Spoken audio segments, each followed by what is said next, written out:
ఇట్లా రౌండ్ ఉండద్దు, మిర్చి రౌండ్ ఇట్లా తీసుకో.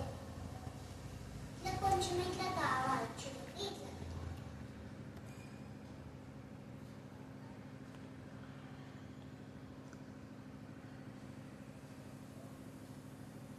ఇట్లా అయినాక మనం ఏం చేస్తామంటే నెక్స్ట్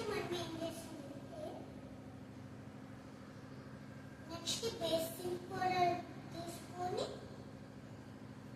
నెక్స్ట్ ఇది తీసుకొని దీన్ని వేసుకోవాలి. మిక్స్ అయినాక స్టవ్ మీద పెట్టుకోవాలి. నెక్స్ట్ ఆన్ చేసి నెక్స్ట్ ఇట్లనే ఉంది. నెక్స్ట్ కూర కొంచెం వేసుకోవాలి.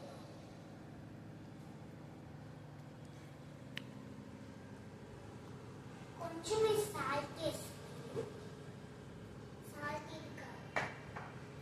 సాల్ట్ అంటే కొంచెం ఇట్లనే ఉంటుంది.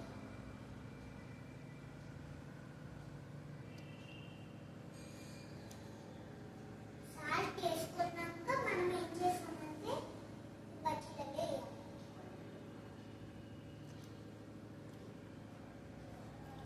కొన్ని ఇట్లా చేయాలి. ఇట్లా దీనికి టచ్ అయ్యేలా చేయాలి.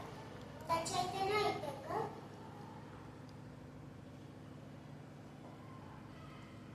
నెక్స్ట్ దానికి వేసేస్తుంది కదా.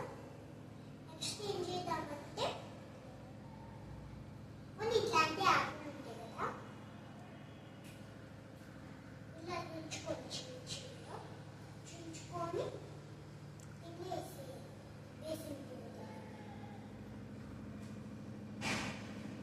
వేసుకొని గిన్నెలనే వేసుకొని మొత్తం పిండి పిండి లాగా అయిపోయింది.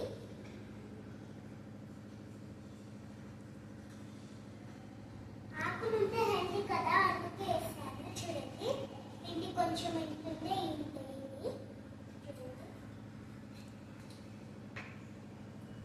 నెక్స్ట్ ఇవి రెండు కలిపేయాలి. ఇది రెండు కలిపేస్తాం. ఇది కలిపేస్తాం. నెక్స్ట్ ఇది కూడా కలిపేస్తాం. నెక్స్ట్ దీంట్లో ఆకులు కావాలి కదా, అందుకే వేసుకోవాలి.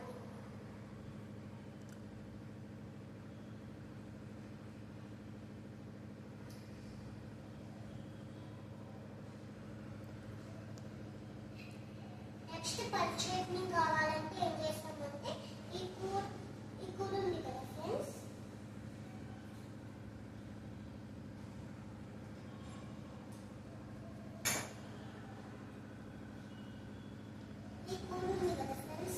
ఇక్కడ వేయాలంటే బాక్స్ ఉంటుంది కదా,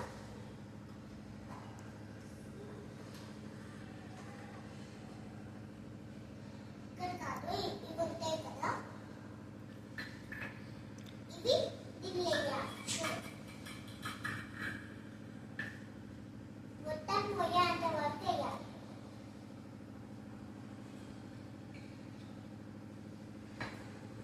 అయిపోయింది కదా.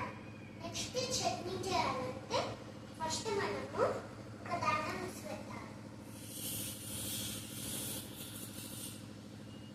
పట్టినాం కదా. నెక్స్ట్ ఈ చట్నీ ఇట్లనే అయిపోయి పెళ్ళిలాగా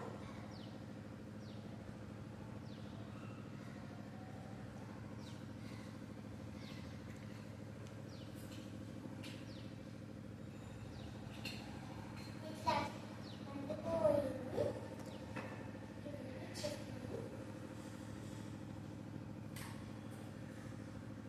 చట్నీ లాగానే అయిపోయింది కదా.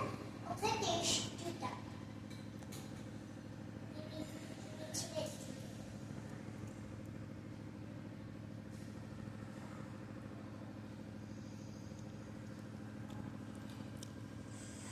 టేస్ట్ మంచిగా